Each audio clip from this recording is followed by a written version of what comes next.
പുഴകൾക്കൊരു താളമുണ്ട്, കാലത്തിനൊപ്പം ഒഴുകുന്ന താളം. മനുഷ്യ സംസ്കാരത്തിനൊപ്പം കൂടിയാണ് പുഴകൾ ഒഴുകിയത്. മനുഷ്യൻ ജീവിതം കെട്ടിപ്പടുത്തത് പുഴകളെ കൂടി മുന്നിൽ കണ്ടാണ്. ഒരു കാലത്ത് പുഴകളും ജലാശയങ്ങളും ജീവിതത്തിന്റെ ഭാഗമായിരുന്നു. പുഴകളിലെ വെള്ളം ഉപയോഗിച്ച് കൃഷിയുണ്ടാക്കി. തലമുറകൾ പുഴകളിലും ജലാശയങ്ങളിലും കളിച്ചു, ജീവിച്ചു. കുടിവെള്ളത്തിന് ക്ഷാമം വന്നപ്പോൾ നദീജലം ശുദ്ധീകരിച്ച് ഉപയോഗിക്കാൻ തുടങ്ങി. മനുഷ്യന് പുഴ ദാഹജലമായി മാറി. എന്നാൽ എല്ലാം വേഗത്തിൽ തകിടം മറിഞ്ഞു. മനുഷ്യന് പുഴ അന്യമായപ്പോൾ, പുഴയെ പിച്ച് ചീന്തിയപ്പോൾ പുഴ മറ്റെന്തോ ആയി. അങ്ങനെ നാശത്തിന്റെ വക്കിൽ നിന്ന ഒരു പുഴയുടെ വീണ്ടെടുപ്പിന്റെ കഥയാണ് ഇനി. പുഴയൊഴുകും മാണിക്കലിന്റെ കഥ.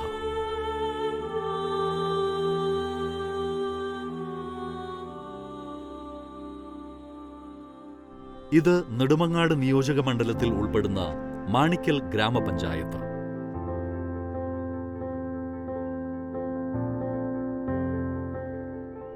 തമ്പുരാൻ തമ്പുരാട്ടിപ്പാറയുടെ അടിയിലെ ഇരപ്പുകുഴിയിൽ നിന്നുത്ഭവിച്ച് പഞ്ചായത്തിന് കുറുകെ ഒഴുകി 5 തെങ്ങ് കായലിൽ ചേരുന്ന മാമംപുഴ കേരളത്തിലെ 44 നദികളിലൊന്നാണ്. 27 കിലോമീറ്റർ നീളമുള്ള ഈ പുഴയുടെ 10 കിലോമീറ്ററിലധികം മാണിക്കൽ ഗ്രാമപഞ്ചായത്തിലൂടെയാണ് കടന്നുപോകുന്നത്. മാണിക്കൽ പഞ്ചായത്തിലെ 11 വാർഡുകളിലൂടെയാണ് പ്രധാനമായും ഈ പുഴ കടന്നുപോകുന്നതെങ്കിലും 21 വാർഡുകളിൽ നിന്നുള്ള ചെറുതും വലുതുമായ തോടുകൾ ഈ പുഴയിൽ ചേരുന്നുണ്ട്. മാണിക്കൽ പ്രദേശത്ത് വേളാവൂർ തോടെന്നറിയപ്പെടുന്ന ഈ പുഴയുമായി ബന്ധിപ്പിച്ച് വിവിധ ഘട്ടങ്ങളിലായി നടപ്പാക്കുന്ന സമഗ്ര പദ്ധതിയാണ് പുഴയൊഴുകും മാണിക്കൽ. മാണിക്കൽ ഗ്രാമപഞ്ചായത്തിന്റെയും ഹരിത കേരള മിഷന്റെയും നേതൃത്വത്തിലാണ് ഈ പദ്ധതി നടപ്പാക്കാൻ ലക്ഷ്യമിട്ടിട്ടുള്ളത്. പുഴയുടെ വീണ്ടെടുപ്പിനൊപ്പം നാടിന്റെ വികസനം കൂടി ലക്ഷ്യം വച്ചാണ് പുഴയൊഴുകും മാണിക്കൽ പദ്ധതി നടപ്പാക്കുന്നത്. നിലവിൽ നിരവധി പ്രശ്നങ്ങളെ അഭിമുഖീകരിക്കുന്ന ഈ പുഴയും അനുബന്ധ ഭൂപ്രദേശങ്ങളും വീണ്ടെടുക്കുകയും പ്രദേശവാസികളുടെ സാമ്പത്തിക വികസനവും തൊഴിൽ സാധ്യതകളും വർദ്ധിപ്പിക്കുകയും ചെയ്യുക എന്ന ലക്ഷ്യത്തോടെയാണ് പദ്ധതി നടപ്പാക്കുന്നത്. ഗ്രാമപഞ്ചായത്തിൻ്റെ കിഴക്ക് ഭാഗം മാറിയിട്ട് വളരെയേറെ ഉയർന്ന ഒരു തമ്പുരാൻ തമ്പുരാട്ടിപ്പാറ എന്നൊരു പൈതൃക പാറയും അവിടെ ടൂറിസം കേന്ദ്രവുമാണ്. അതുപോലെ തന്നെ ഇവിടെ നിന്നൊരു 15 കിലോമീറ്റർ മാറി പടിഞ്ഞാറ് ഭാഗത്ത് വെള്ളാണിക്കൽ പാറ സ്ഥിതി ചെയ്യുന്നുണ്ട്. നെൽകൃഷി ഉൾപ്പെടെ വിവിധതരം കൃഷികൾ ധാരാളമായി ചെയ്തിരുന്ന പ്രദേശമാണ് വേളാവൂർ തോടിന്റെ ഇരുവശങ്ങളും. ശുദ്ധമായ ജലം വർഷം മുഴുവൻ ഒഴുകിയിരുന്ന ഈ പുഴ പ്രദേശവാസികളെല്ലാം കുളിക്കാനും ഉപയോഗപ്പെടുത്തിയിരുന്നു. പുഴ ബണ്ട് ജനങ്ങളുടെ യാത്രാമാർഗവുമായി. പ്രാദേശിക സമ്പദ്വ്യവസ്ഥയുടെയും ജനജീവിതത്തിന്റെയും നട്ടെല്ലായിരുന്നു ഈ ജലസ്രോതസ്. എന്നാൽ കാലക്രമേണ ഇതെല്ലാം മാറിമറിഞ്ഞു. കൃഷിയിടങ്ങൾ തരിശായി കിടക്കാൻ തുടങ്ങി. വ്യാപാര വ്യവസായ സ്ഥാപനങ്ങളിൽ നിന്നും വീടുകളിൽ നിന്നുമെല്ലാം ഒഴുക്കിവിടുന്ന ദ്രവമാലിന്യങ്ങളുമെല്ലാം ക്രമാതീതമായി ഈ ജലസ്രോതസ്സിനെ മലിനമാക്കാൻ തുടങ്ങിയതോടെ പുഴയിൽ ഇറങ്ങിക്കുളിക്കാൻ കഴിയാത്ത സ്ഥിതിയിലായി. നമുക്കെല്ലാം അറിയുന്നത് പോലെ ചെറിയ അരുവികളും പുഴകളുമെല്ലാം മലിനമായി മാറിയിരിക്കുന്ന ഒരു കാലഘട്ടമാണ്. മലിനമായി മാറുന്നതിലൂടെ അതിൻ്റെ പരിസര പ്രദേശം കയ്യേറ്റങ്ങളിലൂടെ അരുവിയും പുഴയുമെല്ലാം ചെറുതായി മാറിയിട്ടുണ്ട്. അതിൻ്റെ ഫലമായി തന്നെ അതിൻ്റെ പരിസരത്തുള്ള കൃഷി പൂർണ്ണമായും കാർഷിക രംഗത്ത് നിന്ന് കൃഷിക്കാർ പിന്മാറി തരിശ് നിലങ്ങളായി മാറുന്ന അവസ്ഥയും കാണുന്നുണ്ട്. പുഴയിലെ മലിനജലം സമീപത്തെ കിണറുകളിലെ കുടിവെള്ളത്തിനും ഭീഷണിയായതോടെ ജലജന്യ രോഗങ്ങളുടെ സാധ്യത വർദ്ധിച്ചു. പുഴവരമ്പ് പലയിടങ്ങളിലും കയ്യേറ്റത്തിന് വിധേയമാവുകയും അവശേഷിച്ച ഭാഗങ്ങൾ കാടുമൂടുകയും ചെയ്തതോടെ പുഴയുടെ വശങ്ങളിലൂടെയുള്ള കാൽനട യാത്രയും നിലച്ചു. ഒരിക്കൽ വളരെ മനോഹരമായി ഹൃദ്യതയോടുകൂടി ഒഴുകിയിരുന്ന ഒരു പുഴ ജനങ്ങൾ ഉപയോഗിക്കാത്തത് കൊണ്ട് മാത്രം ഇന്ന് ഒരു മരണത്തിൻ്റെ പിടിയിലാണ്, അല്ലെങ്കിൽ പുഴ ഇല്ലായ്മയുടെ പിടിയിലാണ്. അതിൽ നിന്നും പുഴ വീണ്ടെടുക്കൽ പദ്ധതിയാണ് മാണിക്കൽ പഞ്ചായത്തിൻ്റെ സ്വപ്ന പദ്ധതിയായ പുഴയൊഴുകും മാണിക്കൽ. പുഴയുടെയും പരിസര പ്രദേശങ്ങളുടെയും പഴയകാല പ്രതാപം തിരിച്ചുപിടിക്കുക എന്ന വലിയ ലക്ഷ്യത്തിനാണ് ഹരിത കേരള മിഷൻ തുടക്കം കുറിച്ചത്. പദ്ധതി പൂർത്തിയാകുന്നതോടെ പഴയതിനേക്കാൾ മികച്ച രീതിയിൽ മാണിക്കലിന്റെ അഭിമാന പ്രതീകമായി തോടും അനുബന്ധ പ്രദേശങ്ങളും വികസിക്കും. ഈ കാഴ്ചപ്പാടോടെയാണ് പുഴയൊഴുകും മാണിക്കൽ പദ്ധതി ദ്രുതഗതിയിൽ മുന്നോട്ടു പോകുന്നത്.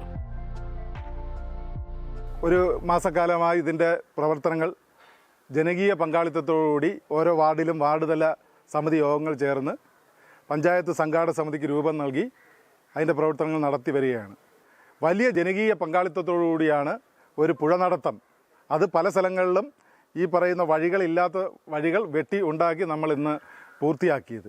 ഈ നാടിനെയും പഴയ പ്രതാപത്തെയും വീണ്ടെടുക്കാനായി ആദ്യഘട്ടത്തിൽ നിരവധി നടപടികൾ സ്വീകരിച്ചു.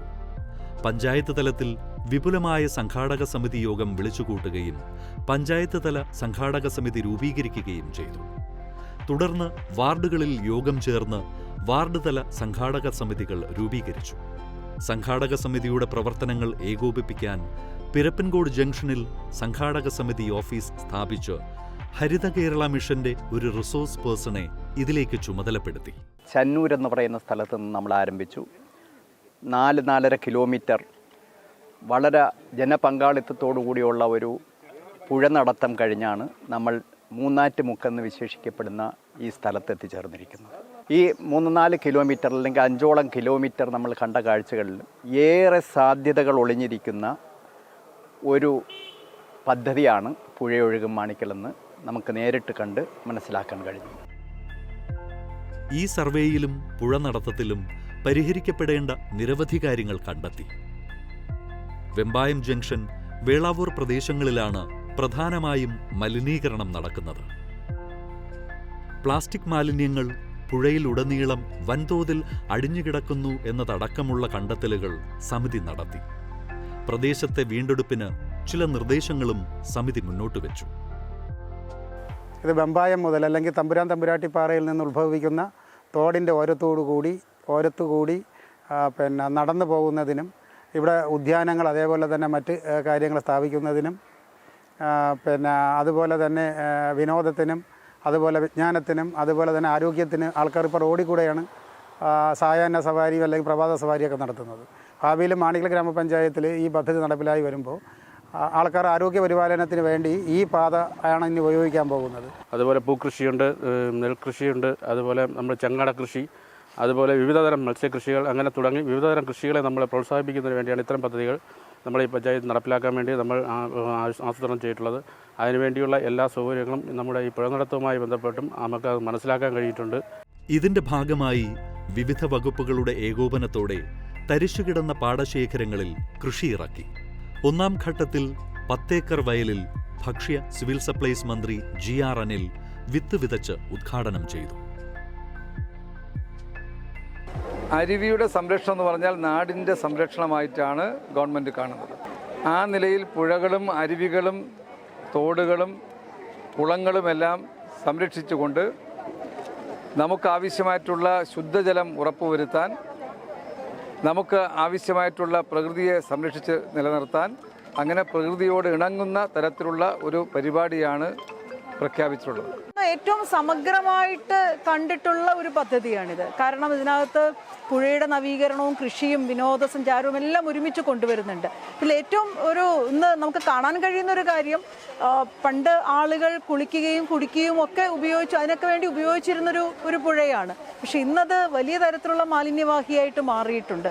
ഇതിൽ ഈ മാലിന്യം ഇതിലേക്ക് വലിച്ചെറിയുന്ന ആളുകൾക്കുള്ള ഒരു സന്ദേശവും കൂടി ആയിട്ട് ഇന്നത്തെ ശുചീകരണ പ്രവർത്തനങ്ങൾ മാറ്റാൻ കഴിയുമെന്നുള്ള ഒരു പ്രതീക്ഷയാണുള്ളത്. പദ്ധതിയുടെ 3ാം ഘട്ടത്തിന്റെ ഭാഗമായി ഹരിത കേരളം മിഷന്റെ നേതൃത്വത്തിൽ വിവിധ പദ്ധതികളെയും ഏജൻസികളെയും ഏകോപിപ്പിച്ച് ഏകദിന ജനകീയ പുഴ ശുചീകരണം സംഘടിപ്പിച്ചു. 9 കേന്ദ്രങ്ങളിൽ ഒരേ സമയം ഉദ്ഘാടനം നടന്നു.